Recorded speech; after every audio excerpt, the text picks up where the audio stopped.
Sampai di penghujung tahun 2025, kita telah mendengar banyak kabar dan getar ketakutan dari sahabat, dari saudara-saudara, atau mungkin dari sudut paling hening orang-orang di sekitar kita. Suara itu tidaklah pernah jauh, dan ini bukan sekedar kecemasan. Ada kebutuhan dasar hidup yang telah lama terabaikan, yaitu ruang ekspresi aman dan kesempatan yang setara. Inilah tuntutan kami mengenai perlindungan perempuan dan anak dari kekerasan berbasis gender online.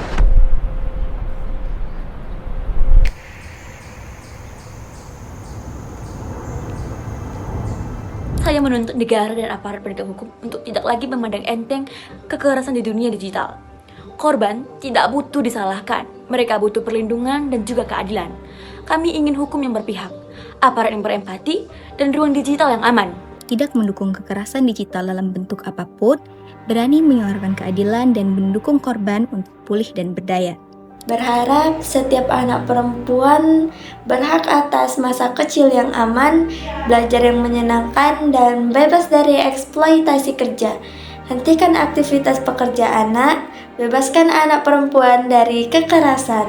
Kami berharap pemerintah membuat program literasi digital di sekolah agar komunikasi agar anak-anak dan orang tua tahu cara menggunakan internet dengan aman. Ingin menuntut agar tidak ada lagi pekerja anak yang harus bekerja untuk hidup sebelum mengenal arti cita-cita.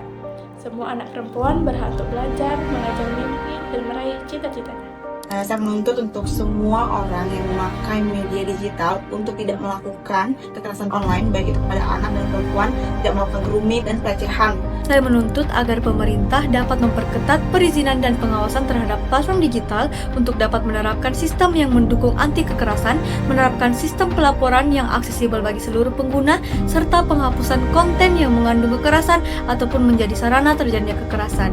Kami meminta agar ada ruang aman digital bagi anak dan perempuan, di mana kami bisa belajar, berekspresi, dan berkreasi tanpa takut dibully atau dilecehkan. Saya ingin tak ada lagi anak perempuan yang dipaksa bekerja demi ekonomi keluarga.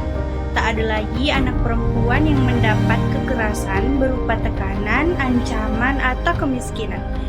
Beri anak perempuan kesempatan memilih masa depan, bukan pekerjaan yang merenggut masa mudanya. Saya berharap masyarakat berhenti menyalahkan korban kekerasan digital. Jangan ikut sebarkan foto, video, atau komentar yang menyakiti perempuan. Jadilah pengguna internet yang peduli dan saling menjaga. Harapan saya terhadap kekerasan gender berbasis digital agar pihak kepolisian menindak tegas pelaku tanpa menyalahkan korban. Kami meminta agar setiap kasus kekerasan digital ditindak tegas dan cepat, tanpa pandang bulu. Korban tidak boleh disalahkan atau diabaikan, dan pelaku harus mendapatkan hukuman sesuai hukum yang berlaku. Kami berharap pemerintah membuat program literasi digital di sekolah dan komunitas, agar anak-anak dan orang tua tahu cara menggunakan internet dengan aman. Saya berharap pemerintah dan sektor digital dapat semakin memperkuat perlindungan bagi perempuan dan anak dari kekerasan berbasis gender di ruang online.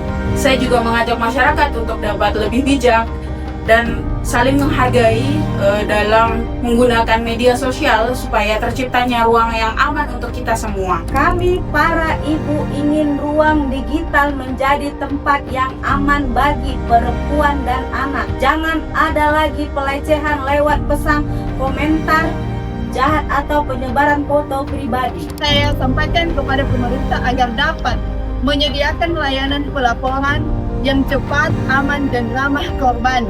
Saya berharap polisi tidak menyepelekan laporan kekerasan digital terhadap perempuan. Jangan sampai korban malah disalahkan. Kami butuh aparat yang cepat, adil, dan berpihak pada korban. Jadi pada 16 hari kampanye anti kekerasan perempuan dan anak ini, marilah sama-sama kita wujudkan ruang digital yang aman, nyaman, beretika agar segala bentuk kekerasan tidak dapat terjadi lagi. Teman-teman, marilah kita gunakan jari kita untuk melindungi, bukan untuk menyakiti. Terhitung sejak hari ini hingga 16 hari ke depan, menjadi momentum bagi kita melihat kembali keterlibatan dan komitmen bersama dalam mewujudkan ruang aman bagi kita semua. Karena dalam ruang yang aman, kita bangkitkan kekuatan.